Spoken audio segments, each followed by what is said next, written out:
Hello my dear friends, आप सभी को मेरा प्यार भरा नमस्कार। और आप सभी का मैं आपके अपने लक्की सर यूट्यूब चैनल पर हार्दिक स्वागत करता हूं, अभिनंदन करता हूं, वंदन करता हूं। देखो दोस्तों, किसी शायर ने कहा है कि ना पूछो कि मेरी मंजिल कहाँ है, ना पूछो कि मेरी मंजिल कहाँ है, अभी तो सफर का इरादा किया है। ना हारूंगा हौसला उम्र भर, ना हारूंगा हौसला उम्र भर, ये मैंने किसी से नहीं खुद से वादा किया है, खुद से वादा किया है। दोस्तों, आप भी अपने आप से एक वादा कीजिए कि जब तक मुझे लक्ष्य की प्राप्ति नहीं हो जाएगी तब तक मैं हौसला नहीं हारूंगा, तब तक मैं नहीं रुकूंगा। स्वामी विवेकानंद ने ठीक ही कहा है कि उठो, जागो और तब तक मत रुको जब तक लक्ष्य की प्राप्ति ना हो जाए। तो इसी जोश और जुनून से युक्त शायरी के साथ आज हमें मेवाड़ के इतिहास में महाराणा जय सिंह के बारे में विस्तृत जानकारी प्राप्त करने जा रहे हैं, जो मेवाड़ के महाराणा राज सिंह के बाद शासक बने थे। लेकिन आज की क्लास शुरू करने से पहले हम कल के चैलेंज क्वेश्चन पर नजर डालते हैं। कल का हमारा जो चैलेंज क्वेश्चन था वह ये था कि अकबर ने अपने आप को अपने पिता औरंगजेब के विरुद्ध भारत का बादशाह कब और कहां घोषित किया था। कुछ विद्यार्थियों ने पूछा कि सर, अकबर के पिता का नाम तो हुमायूं था। ध्यान रखें, वो अकबर प्रथम है और ये अकबर सेकंड है। ध्यान रखना है, ये अकबर सेकंड है, जिसे मेवाड़ के महाराणा राज सिंह और दुर्गादास राठौड़ ने अपनी ओर मिला लिया था और उसके ही पिता औरंगजेब के विरुद्ध बरगलाने में सफलता प्राप्त कर ली थी, जिसके कारण और अकबर ने 1 जनवरी 1681 को नाडोल में, जो पाली में पड़ता है, वहां पर अपने आप को भारत का बादशाह घोषित किया था। और इस प्रश्न का जवाब देने वाली केवल एक ही छात्रा थी। ऑल राजस्थान में इस प्रश्न का जवाब देने वाली उस छात्रा का नाम है सीमा यादव गुहाला से। आप बहुत ही बधाई के पात्र हैं और ईश्वर से कामना करता हूं कि आप ऐसे ही अपने मुकाम को हासिल करते रहे, क्योंकि छोटी छोटी सफलताएं ही व्यक्ति को ऊंचे मुकाम तक लेकर जाती है। तो दोस्तों, आज हमें मेवाड़ के महाराणा राज सिंह के बाद मेवाड़ के शासक जय सिंह के बारे में अध्ययन करने जा रहे हैं। कल के वीडियो में मैंने मेवाड़ के महाराणा राज सिंह के बारे में बताया था। टीका दौड़ का आयोजन करवाने वाले राज सिंह थे, तुलादान पद्धति शुरू करने वाले राज सिंह थे, राजसमंद झील का निर्माण करने वाले शासक राज सिंह थे। राजसमंद झील को राजसमुद्र झील भी कहा जाता है। इसी झील के नाम पर राजसमंद जिले का नाम पड़ा था, जिसकी आकृति तिलक के समान है। दोस्तों देखो, मेवाड़ के महाराणा राज सिंह के बाद मेवाड़ के शासक बने जय सिंह, जिनका शासनकाल 1680 से 1698 ईस्वी तक था। मेवाड़ के महाराणा जय सिंह का राज्याभिषेक 1680 ईस्वी में मेवाड़ के कौन से राज्य के मेवाड़ के कूरज नामक गांव में हुआ था। कौन से गांव में? कूरज नामक गांव में हुआ था। ध्यान देना है कि मेवाड़ के महाराणा राज सिंह का राज्याभिषेक कब हुआ? 1680 ईस्वी में। और कहां हुआ? मेवाड़ के कूरज नामक गांव में हुआ था। इन्होंने 1681 ईस्वी में औरंगजेब के साथ एक संधि कर ली। किसके साथ कर ली? हिंदुस्तान के बादशाह है औरंगजेब के साथ ही एक संधि कर ली, संधि की, जिसे क्या कहते हैं? इस संधि को मेवाड़ मुगल संधि कहा जाता है। इनसे पहले मेवाड़ मुगल संधि किसके शासनकाल में हुई थी? महाराणा अमर सिंह के शासनकाल में हुई थी, जिन्होंने जहांगीर के साथ संधि की थी। और महाराणा जय सिंह ने किसके साथ संधि की है? औरंगजेब के साथ संधि की है। महाराणा राज सिंह शांति प्रिय, दानी, धर्मनिष्ठ और उदार शासक थे, जिन्होंने गोमती नदी के पानी को रोककर, कौन सी नदी के पानी को रोककर? गोमती नदी के पानी को रोककर एक झील बनाई थी, जिसे जयसमंद झील कहा जाता है। यानी उस झील का नाम जयसिंह के नाम पर ही रखा हुआ है, इसलिए याद करने में कहीं कोई दिक्कत नहीं आएगी। कोई प्रश्न पूछे कि कौन सी नदी के पानी को रोककर महाराणा जयसिंह ने जयसमंद झील का निर्माण करवाया? गोमती नदी के पानी को रोककर। इन्होंने देखो क्या किया था, जयसिंह ने गोमती नदी के ऊपर, यानी गोमती नदी के ऊपर एक बांध बना दिया, या हम ये कह सकते हैं गोमती नदी का पानी रोककर उन्होंने एक बांध बनाया, और उसी के किनारे पर उन्होंने एक क्या बना दी? झील बना दी, जिस झील का नाम क्या रखा गया? जयसमंदी झील रखा गया, जो राजस्थान की सबसे बड़ी कृत्रिम झील है। कोई भी आपसे पूछे कि राजस्थान की सबसे बड़ी कृत्रिम झील कौन सी है, राजस्थान की सबसे बड़ी कृत्रिम मीठे पानी की झील कौन सी है? मीठे पानी की भी है, ये ध्यान रखना है, खारे पानी की नहीं है। तो राजस्थान की सबसे बड़ी मीठे पानी की कृत्रिम झील कौन सी है? जयसमंद झील है। इसी जयसमंद झील का प्राचीन नाम, इसी जयसमंद झील का प्राचीन नाम ढेबर झील है। यानी इसको प्राचीन काल में किस नाम से जाना जाता था? ढेबर झील के नाम से जाना जाता था, लेकिन वर्तमान में इस झील को किस नाम से जाना जाता है? जयसमंद झील के नाम से जाना जाता है। अब आप ये कहेंगे कि सर इसका नाम ढेबर झील क्यों पड़ा?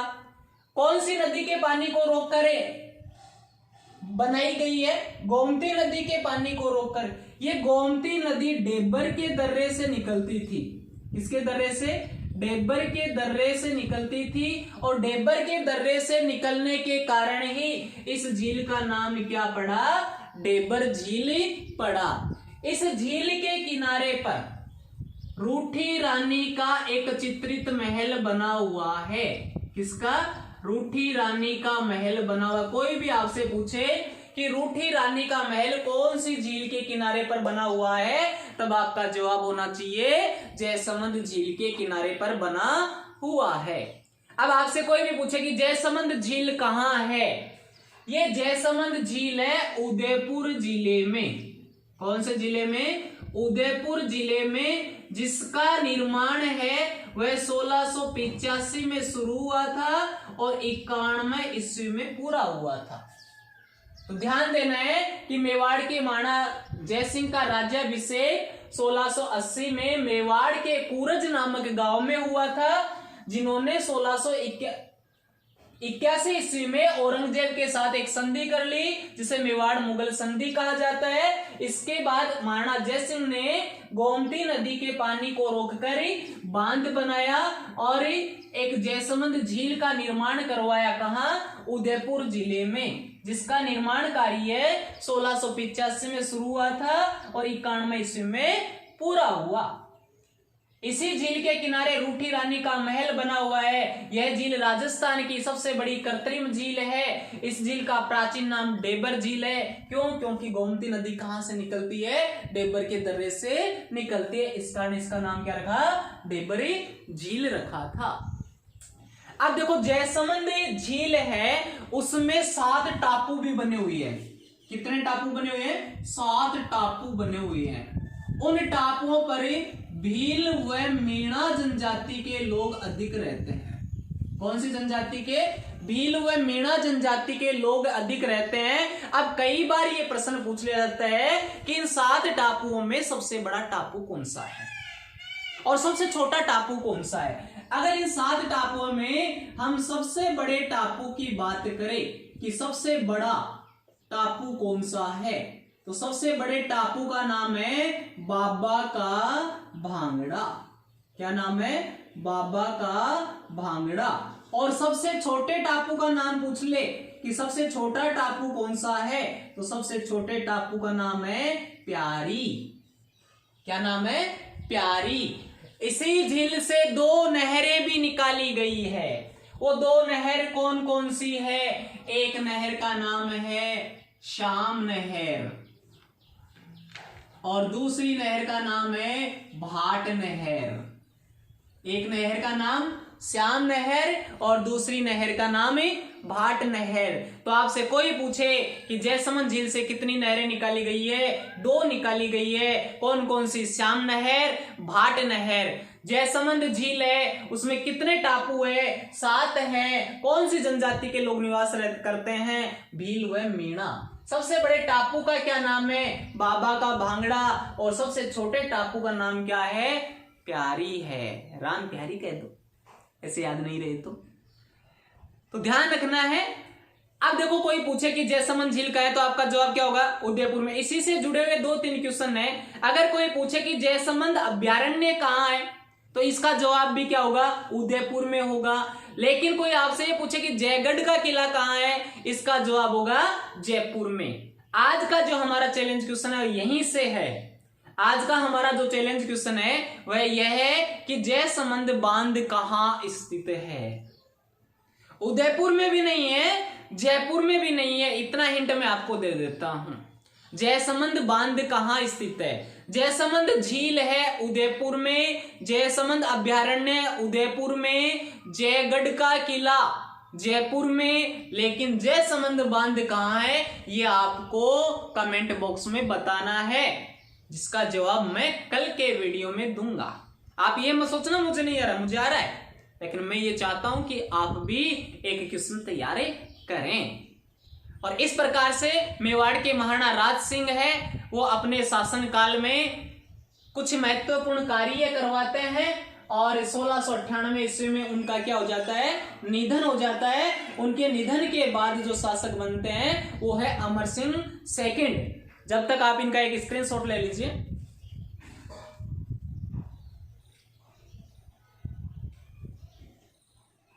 ले लिया होगा, वेरी गुड। तो दोस्तों समझ में आ गया होगा मेवाड़ के महाराणा जय सिंह का राज्याभिषेक 1680 में मेवाड़ के कूरज नामक गांव में। 1681 ईस्वी में इन्होंने औरंगजेब के साथ एक संधि की जिसे मेवाड़ मुगल संधि कहा जाता है। इसके बाद इन्होंने जयसमंद झील का निर्माण करवाया। कौन सी नदी के पानी को रोककर? गोमती नदी के पानी को रोककर। कौन सी नदी के पानी को रोककर? गोमती नदी के पानी को रोककर। जयसमंद झील का प्राचीन नाम क्या है? जयसमंद झील का प्राचीन नाम है डेबर झील, क्योंकि गोमती नदी कहां से निकलती है? डेबर दर्रे से निकलती है। इस झील से 2 नहरें निकाली गई है, श्याम नहर, भाट नहर। 7 टापू बने हैं। सबसे बड़े टापू का नाम बाबा का भंगड़ा, सबसे छोटे टापू का नाम प्यारी है। यह राजस्थान की सबसे बड़ी कृत्रिम झील है जो उदयपुर में स्थित है, जिसका निर्माण कार्य 1685 से 91 ईस्वी तक हुआ था। अब देखो दोस्तों, महाराणा जय सिंह के बाद जो शासक बनते हैं वो कौन बनते हैं? महाराणा अमर सिंह सेकंड। महाराणा अमर सिंह प्रथम तो वो थे जिन्होंने 1615 में जहांगीर के साथ क्या की थी? संधि की थी। इसके यानी महाराणा अमर सिंह के शासन काल में दिल्ली का शासक कौन था? औरंगजेब। कौन था? औरंगजेब। ध्यान रखना, औरंगजेब की क्या होती है? 1707 ईस्वी में मृत्यु हो जाती है। क्या हो जाती है? मृत्यु हो जाती है। औरंगजेब की 1707 ईस्वी में क्या हो जाती है? मृत्यु हो जाती है। और इनकी मृत्यु के बाद शासक बनता है बहादुर शाह। यानी दिल्ली का शासक कौन बन जाता है? बहादुर शाह। अब ये बहादुर शाह क्या करता है? बहादुर शाह जयपुर में आमेर पर आक्रमण कर अधिकार कर लेता है। बहादुर शाह जयपुर में आमेर पर आक्रमण करके क्या कर लेता है? अपना अधिकार कर लेता है। और आमेर के जो शासक यानी जयपुर के जो शासक है सवाई जय सिंह सेकंड, सवाई जय सिंह सेकंड है, उनके भाई थे सवाई जय सिंह सेकंड के भाई विजय सिंह। क्या नाम है? विजय सिंह को आमेर का शासक बना देता है, जिन्हें चीमाजी भी कहा जाता है। विजय सिंह का दूसरा नाम क्या है? चीमाजी। क्या है? चीमाजी। तो ध्यान रखना है, कि अमर सिंह के शासनकाल में घटना घटित होती है। 1707 ईस्वी में दिल्ली के सुल्तान यानी हिंदुस्तान के बादशाह औरंगजेब की मृत्यु हो जाती है। उनकी मृत्यु के बाद बहादुर शाह शासक बनता है, जो आमेर पर आक्रमण कर अधिकार कर लेता है और सवाई जय सिंह के भाई विजय सिंह को वहां का शासक बना देता है।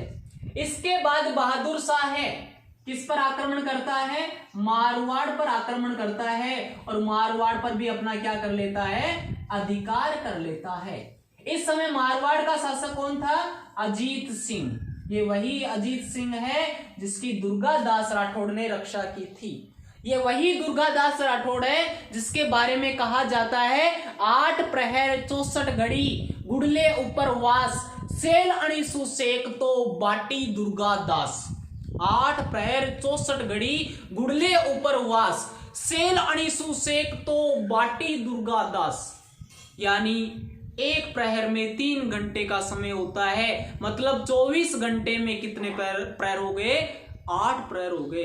यानी 24 घंटे दुर्गादास राठौड़ है घोड़े के ऊपर रहता था और भाले की नोक से, सेलनी भाले की नोक को कहा गया उससे बाटी सेक कर खाया करता था। तो मारवाड़ पर अधिकार कर लेता है कौन? बहादुर शाह। और अजीत सिंह वहां से निकल जाते हैं। यहां से आमेर से कौन निकलते हैं? सवाई जय सिंह। यहां से सवाई जय सिंह निकलते हैं और मारवाड़ से अजीत सिंह। ये दोनों मिलकर कहां जाते हैं? मेवाड़ के महाराणा अमर सिंह के पास चले जाते हैं। और मेवाड़ के महाराणा अमर सिंह के पास जाकर 1708 ईस्वी में एक समझौता करते हैं। क्या करते हैं? समझौता करते हैं, यानी संधि कर लेते हैं, जिसे कौन सा समझौता कहा जाता है? देवबारी समझौता कहा जाता है। यानी देवबारी समझौता किस किस के मध्य हुआ? मेवाड़ के महाराणा अमर सिंह सेकंड, जयपुर नरेश सवाई जय सिंह सेकंड, मारवाड़ के शासक यानी मारवाड़ नरेश अजीत सिंह के मध्य हुआ था। इसके बाद अजीत सिंह है वह इस समझौते के तहत अपनी पुत्री का, जिसका नाम था सूरज कंवर, उसका विवाह जयपुर के नरेश सवाई जय सिंह सेकंड के साथ कर देते हैं। सवाल ये उठता है कि देवबारी समझौते का मुख्य उद्देश्य क्या था? देवबारी समझौते का मुख्य उद्देश्य यानी उद्देश्य क्या है? इसका जो मुख्य उद्देश्य है वह है खोए हुए राज्य को वापस प्राप्त करना। खोए हुए राज्य को वापस प्राप्ति करना। यानी देवबारी समझौता क्यों किया गया? क्योंकि अजीत सिंह और सवाई जय सिंह अपने खोए हुए राज्य वापस प्राप्त करना चाहते थे। इस समझौते में अमर सिंह द्वितीय ने एक शर्त रख दी। उस शर्त के अनुसार अमर सिंह सेकंड की एक पुत्री थी जिसका नाम था शायद चंद्र कुंवरी, शायद नहीं कन्फर्म में, चंद्र कुंवरी। इस शर्त के अनुसार यानी इस समझौते की शर्त के अनुसार अमर सिंह सेकंड ने अपनी पुत्री चंद्र कुंवरी का, क्या है ये? पुत्री है अमर सिंह सेकंड की, अपनी पुत्री चंद्र कुंवरी का विवाह है किसके साथ कर दिया? जयपुर नरेश जय सिंह सेकंड के साथ कर दिया। जयपुर नरेश जय सिंह सेकंड के साथ कर दिया और यह शर्त रखी गई कि चंद्र कुंवरी के गर्भ से उत्पन्न होने वाली संतान ही आपके बाद जयपुर की शासक बनेगी। दूसरी तरफ मारवाड़ के शासक अजीत सिंह ने भी, किसने? अजीत सिंह ने भी अपनी पुत्री सूरज कंवर का विवाह है। पुत्री का नाम क्या है? सूरज कंवर। उसका विवाह किसके साथ कर दिया? जय सिंह सेकंड के साथ कर दिया। और इस प्रकार तीनों ने मिलकर बहादुर शाह को पराजित कर दिया और पुनः सवाई जय सिंह को आमेर मिल गया और अजीत सिंह को मारवाड़ मिल गया। इसके बाद अमर सिंह सेकंड ने प्रतापगढ़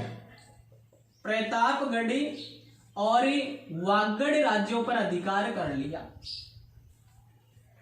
महाराणा अमर सिंह ने अपने शासनकाल में विशेषकर कृषि पर अधिक ध्यान दिया, जिसके कारण उनके शासनकाल में किसानों की स्थिति काफी सुधर गई थी, अर्थात किसान काफी संपन्न हो चुके थे, जिसके कारण महाराणा अमर सिंह है, उनको किसान है वो अपना भगवान मानने लग गए थे। इस प्रकार से दोस्तों महाराणा अमर सिंह सेकंड है, उनकी भी 1710 ईस्वी में मृत्यु हो जाती है और उनकी मृत्यु के बाद शासक बनते हैं महाराणा संग्राम सिंह सेकंड। ध्यान देना है 1708 में देवबारी समझौता, 1707 में औरंगजेब की मृत्यु, बहादुर शाह के द्वारा आमेर और मारवाड़ पर अधिकार करना, दोनों शासकों के द्वारा अमर सिंह की शरण में जाना, समझौता होना, उद्देश्य खोए हुए राज्य को वापस प्राप्त करना, और महाराणा अमर सिंह की पुत्री का नाम चंद्रकुमारी, अजीत सिंह की पुत्री का नाम सूरज कौर, दोनों का विवाह जयसिंह के साथ होना इनके शासनकाल की महत्वपूर्ण घटनाएं हैं। तो दोस्तों महाराणा संग्राम सिंह सेकंड के बारे में हम कल के वीडियो में अध्ययन करेंगे। अगर दोस्तों आपके समझ में आ रहा है और आपको ये क्लास पसंद आई है तो आप इसे अधिक से अधिक लाइक करें, शेयर करें और सब्सक्राइब करें। ध्यान रहे सब्सक्राइब, शेयर और लाइक करना ना भूलें, क्योंकि आपका एक लाइक हमारे हौसलों को परवान चढ़ाता है, हमारे हौसलों को और अधिक बुलंद करता है। धन्यवाद। जय हिंद, जय भारत।